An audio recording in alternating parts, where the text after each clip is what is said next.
Welcome back to Doc Talks, where I Doc Talk, and we're off to Monks again. Thank you again for joining us as we talk about this really cool multi-use class. I enjoy it. I enjoy it a lot. I can't help myself. I hope everybody's doing good. I am so glad you joined me today as we go through this again. We have a lot of emotional stuff going on at Bros and Dragons, and if you really like a good story, and I'll be honest with you, we use rules of D&D just to determine what we're going to do and have some kind of guidelines, but the story's not guided by Dungeons and Dragons. It is a homebrew world made by me and my friends over now a decade of playing. Originally started with Tom Benson, and Bro's old guy. If you can get in touch with him, tell him I said hi. And moving on, it became what it is today and the amazing stuff that we go through. I am really glad that so many people come out and enjoy that show, and we would love to hear from you about that show, in our Discord, everything in general. Would love to hear you and see you and all the other good stuff. We are moving forward in Nerdworks Media. It's coming to holiday season, so some things are going to change. I'll let you know now if you're supporting us on Bros and Dragons or even Nerdworks. Bros and Dragons will have holiday breaks, and for a while we will go to releasing one episode every 2 weeks just to get our buffer back. We're getting to a point we don't feel comfortable just having that many laying around, because even though the streams might be inconsistent from time to time, we'll make sure the podcast is fully consistent. So if you ever wonder why, like as an example, last Friday episode 8 was released of 58, or season 3 episode 8 of Bros and Dragons was released, but we recorded episode 11 or 61 depending on how you look at it yesterday, is because that is our buffer. And not next Monday, but the Monday after, there'll be something a little different, just to give you guys a heads up. But come on out, because sometimes we just like to have some fun. Excuse me. After the show, there's going to be about an hour, and then come back. There's a really good talk show called Game Night, I believe. Yes. Where some of the guys from hold on, they just re-released they're like doing this whole thing, and I just want to say the right one. Storycraft Games run a talk show where they just talk different kinds of tabletop industry, different things that are going on. It's been really good, and we've enjoyed it, along with the Rupture shows. Now that we got them evened out, they moved from Friday to Thursday, and they still have the one on Saturday. So drop in and say hi to them. Vidya Games and Coffee are going. There's a little bump. You may see my face trying to do Vidya Games tomorrow instead of Mike's face. So come on out. I would love just to hang and chill and have a good time with you guys. And you can watch how I am not as good as video games as Mike is. Oh, and there's Stella. She said hi. I think that's it for announcements. There's a lot of stuff going on, but there's not a lot of stuff going on that you guys can see. Heads up.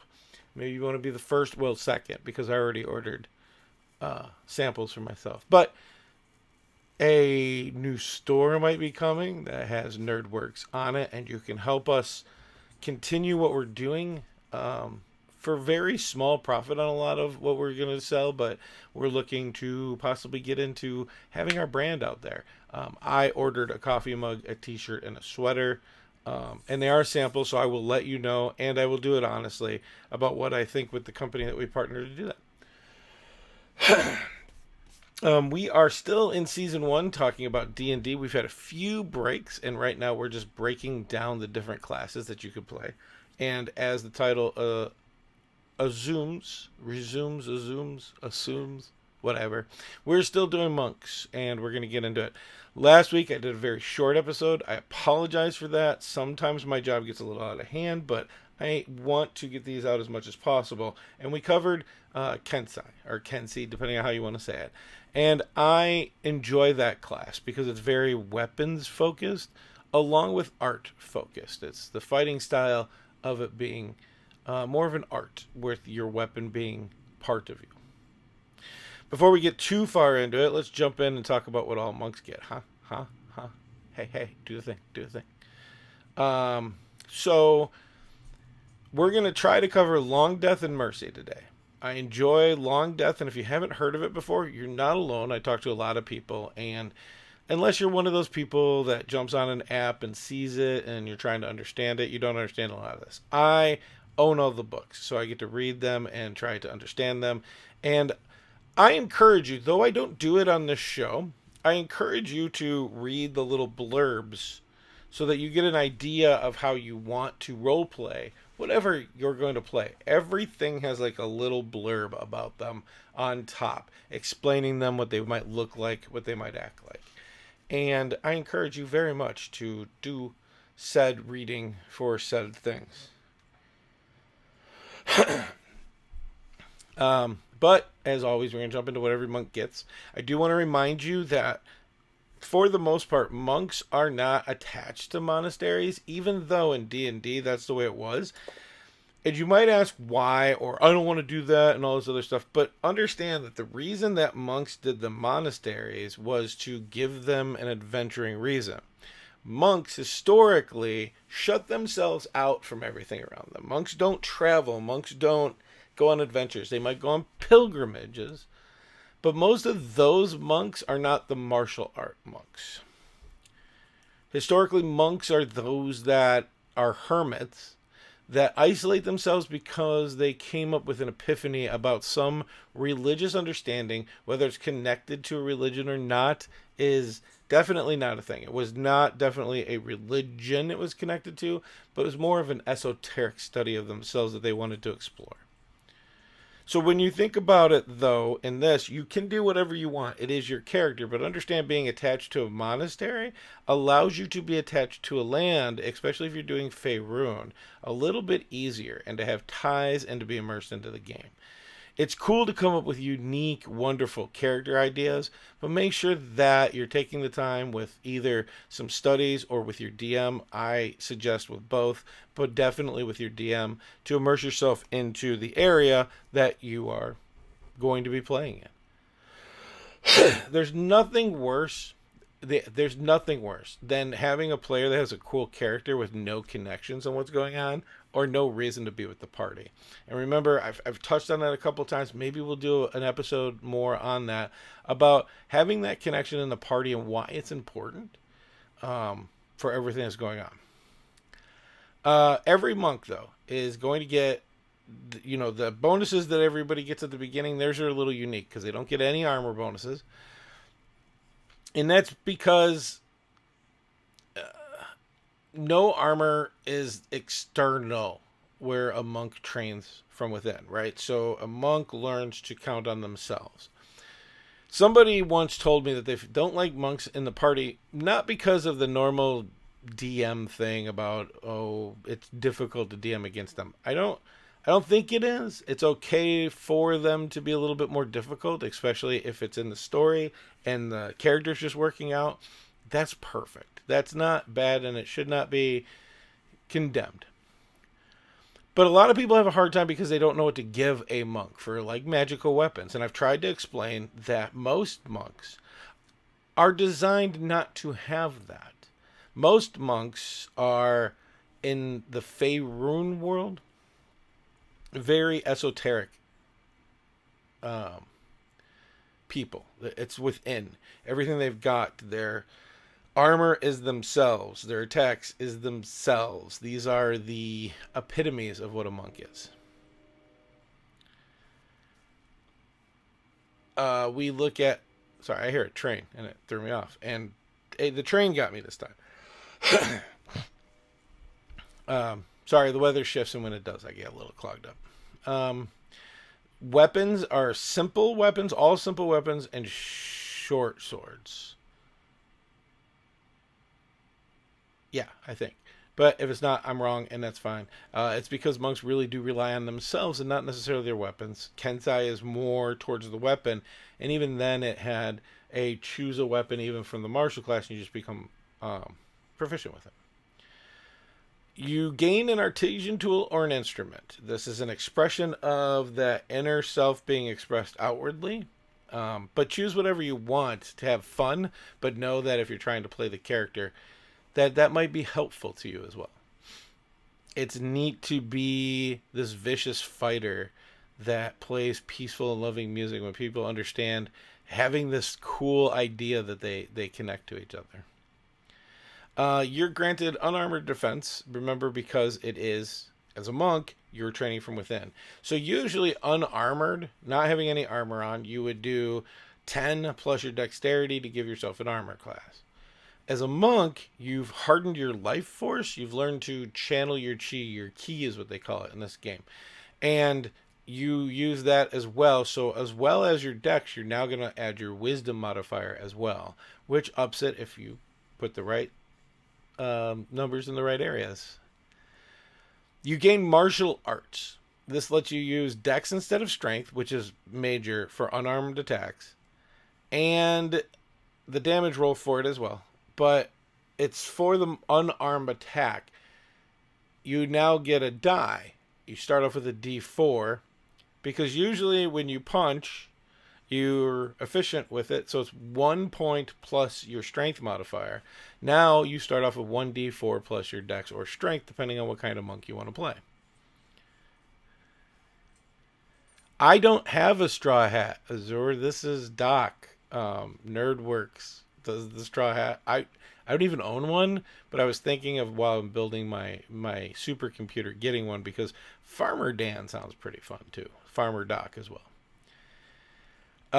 When you use your attack action with unarmed, or what they call monk weapon, but those are the simple weapons, you gain right off the bat to hit with like a quarterstaff and then punch with one arm strike with your bonus action. 2 attacks right off the bat if you want them. Monks can be overwhelming with how much you have available to you, so it's one of those resource trackers that you got to do. 1 action, 1 bonus action, and movement every round, so make sure that you're paying attention to that. At second level, that's when you get to tap into ki to use it, because your training has gone far enough that now there's outward examples of your inner concentration. The save for ki is in there. You need to know it. 8 plus your proficiency bonus plus your wisdom modifier. And you can use, at this point, your points for flurry of blows, and that's on that bonus action. After using an attack action, you actually punch twice instead of once. Patient defense, you can use a key point to take a dodge action as a bonus action, so you can attack and then go to patient defense with your bonus action instead of a full action. And step of the wind, allowing you to use your bonus action to disengage or dash. Now remember, you're using the bonus action, so just keep in mind that you can't do like everything, but you have options of everything. You also gain unarmed movement, and increases you by 10 feet. There's a chart in the book or online, depending on where you're looking this up. And if you're not wearing armor, you get to add 10 more feet of movement right off the bat there. At 9th level, it ups not only how far you can go, but also allows you to run across walls or liquid. You can't stop on the wall or the liquid, but you can run across it.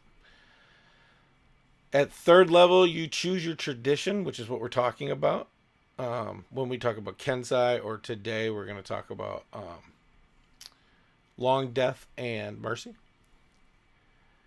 At 3rd level, though, you choose that and you get the subclass stuff, but also at 3rd class you gain Deflect Missiles, which is why a lot of people like it. monk class in general. So if somebody shoots an arrow, throws a sling rock, uses a missile that's non-magical, you can use your reaction to deflect or catch the missile attack from the ranged weapon attack. So basically, once you're hit and they say how much damage, then you respond by rolling 1d10, and then you add your dexterity to your monk level. At this, it's 3 with an average of 3 is 6 plus 1d10 with a, able to be 16. You reduce the damage taken, and if you reduce it to 0, you catch that. If you haven't used your reaction when this happens, you can spend 1 key point and make a ranged attack up to 20 feet from 20 to 60 at disadvantage as a reaction to throw it back. At 4th level, you gain slow fall. You use your reaction. Again, you have to have that reaction, assuming that you still have it, to reduce your falling damage by 5 times your monk level, which at this point is 20 damage total, and it goes up according to your monk level. At 5th level, you get quicker and gain a second attack. So if you take the attack action, you take another attack action, you still have those bonus action attacks. Using Flurry of Blows, it'll give you 4 attacks in a round.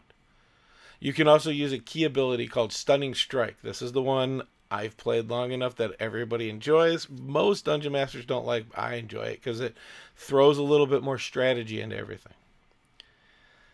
Stunning Strike is when you hit, and once you hit, you can spend a key point and make the target roll a Constitution saving throw or be stunned until the end of your next turn. At 6th level, your key makes your attacks, your inner study. When we say key, that's what we're talking about, not key points, but key. Your key allows your attacks to be considered magical to overcome resistances and immunity to non-magical weapons. Ghost Punch. At 7th level, you gain Stillness of Mind. You can use your action, your full action, but you can use it to end an effect that's causing you to be charmed or frightened. Without rolling, just do it. Now remember, your action comes before the end of your turn. So you can't wait till the end of your turn to roll and then decide on that same turn to use your action like this.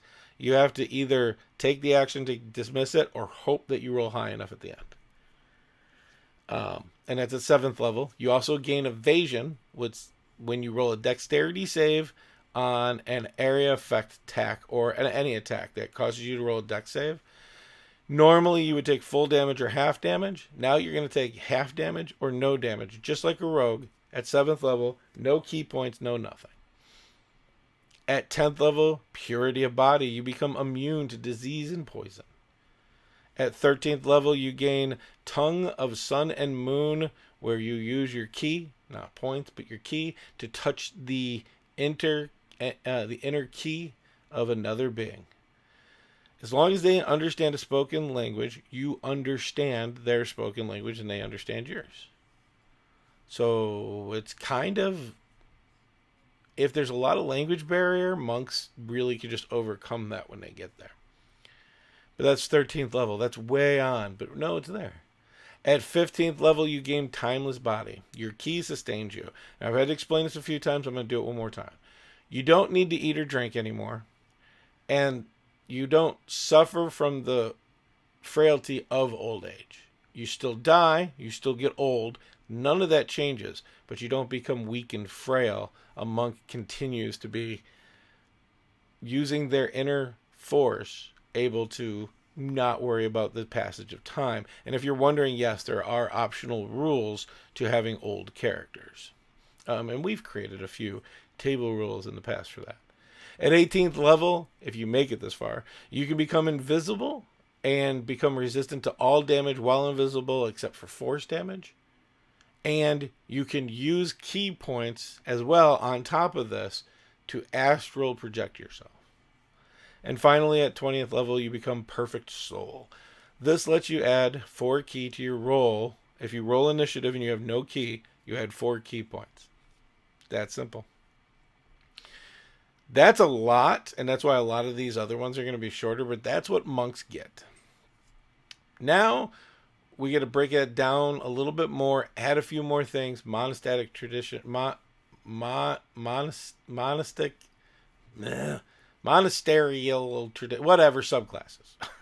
I'm having a problem today. Before we jump into Long Death, I am contractually obligated to play a quick commercial, so I will do so, and I will see you in just a moment because it's not that long. I'm not going anywhere. I'm sitting right here watching it with you. So here I don't know which one I have, so we're going to find out together. All right, be right back.